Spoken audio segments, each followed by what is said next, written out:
Thưa quý vị, vào ngày 16 tháng 1, tập đoàn Nhạc Hoa bất ngờ gặp tai nạn chớp nhoáng khi giá cổ phiếu của họ ở Hồng Kông đã giảm hơn 70%.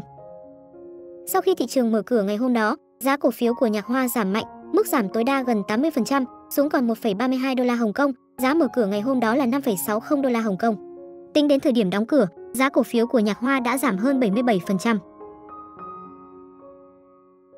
Công ty trách nhiệm hữu hạn truyền thông văn hóa Nhạc Hoa Bắc Kinh được đăng ký và thành lập vào tháng 7 năm 2009 bởi bà Đỗ Hoa, người sáng lập tập đoàn Nhạc Hoa. Tập đoàn này hiện có 3 mảng kinh doanh bổ sung, bao gồm quản lý nghệ sĩ, sản xuất và vận hành IP âm nhạc, kinh doanh giải trí tổng hợp với hơn 60 nghệ sĩ trực thuộc. Vào ngày 19 tháng 1 năm 2023, tập đoàn giải trí Nhạc Hoa chính thức có mặt trên Sở giao dịch chứng khoán Hồng Kông và trở thành cổ phiếu quản lý nghệ sĩ số 1 trên thị trường chứng khoán Hồng Kông. Nhạc Hoa có gần 60% doanh thu đến từ Vương Nhất Bác. Vương Nhất Bác đã nắm giữ một nửa vinh quang của Nhạc Hoa. Từ năm 2019 đến 2021, phần doanh thu của Vương Nhất Bác lần lượt chiếm 16,8%, 36,7% và 49,5% tổng doanh thu trong cùng kỳ của Nhạc Hoa.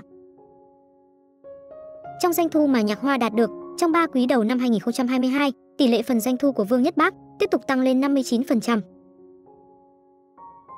Sở dĩ Nhạc Hoa được gọi là cổ phiếu quản lý nghệ sĩ số 1 cũng là vì năm 2021, thu nhập quản lý nghệ sĩ của Nhạc Hoa đứng đầu ngành với 1,29 tỷ nhân dân tệ. Nhưng thu nhập chính của tập đoàn này cũng đến từ Vương Nhất Bác. Việc giá cổ phiếu sụt giảm nghiêm trọng trong phiên giao dịch ngày 16 tháng 1 đã khiến Nhạc Hoa lên tìm kiếm nóng số 1 trên trang chủ. Trước tình huống này, giới chuyên gia phân tích rằng có thể là do ai đó đã bỏ chạy sớm trước ngày dỡ bỏ lệnh cấm đối với các nhà đầu tư nền tảng. Vậy lệnh cấm này là như thế nào? Đối với việc nắm giữ cổ phiếu, ngoại trừ những người được ủy thác nắm giữ cổ phiếu, làm quỹ dự trữ khuyến khích, theo kế hoạch khuyến khích cổ phiếu của công ty, họ phải chịu thời hạn khóa 180 ngày. Và các cổ đông kiểm soát của công ty, tức vợ chồng Đỗ Hoa và các đơn vị do họ kiểm soát, cần bị hạn chế thời hạn khóa là 24 tháng. Riêng đối với toàn bộ cổ phiếu phát hành trước khi công ty niêm yết và cổ phiếu do các nhà đầu tư nền tảng tham gia đợt chào bán toàn cầu của công ty nắm giữ, phải chịu thời hạn khóa 12 tháng kể từ ngày niêm yết, tức là ngày 19 tháng 1 năm 2023. Thời gian khóa sẽ hết hạn vào ngày 18 tháng 1 năm 2024. Theo các chuyên gia phân tích, cổ phiếu của Nhạc Hoa bất ngờ sụt giảm, có lẽ là do chuẩn bị hết thời hạn cấm bán là 12 tháng đối với các nhà đầu tư nền tảng. Phản ứng của Nhạc Hoa trước tình huống này như thế nào? Nhạc Hoa đã thông báo trên Sở giao dịch chứng khoán Hồng Kông rằng công ty đang hoạt động bình thường và ban giám đốc hoàn toàn tin tưởng vào tương lai của tập đoàn, triển vọng phát triển và tin tưởng vào những người nắm giữ cổ phiếu. Không ai trong số các giám đốc đã bán hoặc chuyển nhượng, trực tiếp hoặc gián tiếp, tự nguyện hoặc không tự nguyện, bán hoặc chuyển nhượng lợi ích tương ứng của họ trong công ty. Sau khi tìm hiểu một cách hợp lý, hội đồng quản trị khẳng định không có ai biết về việc này và không có bất kỳ nguyên nhân nào gây ra biến động giá cổ phiếu đó. Vương Nhất Bác là một tồn tại vô cùng thần kỳ của Nhạc Hoa, nhưng thành công của Vương Nhất Bác không phải ngẫu nhiên mà có được. Nó là thành quả nhờ chính những năm tháng nỗ lực của chính anh ấy. Nhạc Hoa hiện đang rơi vào nghi vấn về hội chứng lệ thuộc Vương Nhất Bác. Vương Nhất Bác đã nhận được các giải thưởng quốc gia cũng như các giải thưởng sân khấu lớn từ phim ngắn và phim bộ sau sự thành công của 3 bộ phim trong năm 2023.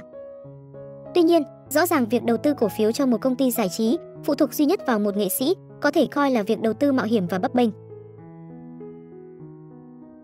Về hiệu suất, trong nửa đầu năm 2023, doanh thu của Nhạc Hoa là 365 triệu nhân dân tệ, giảm 25,2% so với cùng kỳ năm ngoái, khoản lỗ trong kỳ là khoảng 176 triệu nhân dân tệ.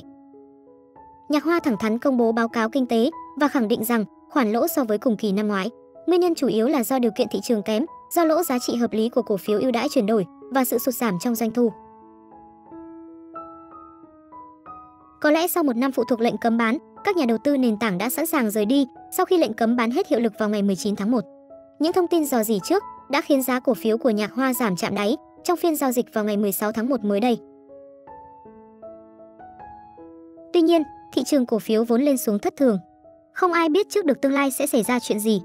Cũng có thể, ai đó muốn mua vào số lượng cổ phiếu nhiều hơn và họ chỉ đang tìm cách làm loạn thông tin để giảm giá cổ phiếu nhằm có lợi hơn cho việc mua vào.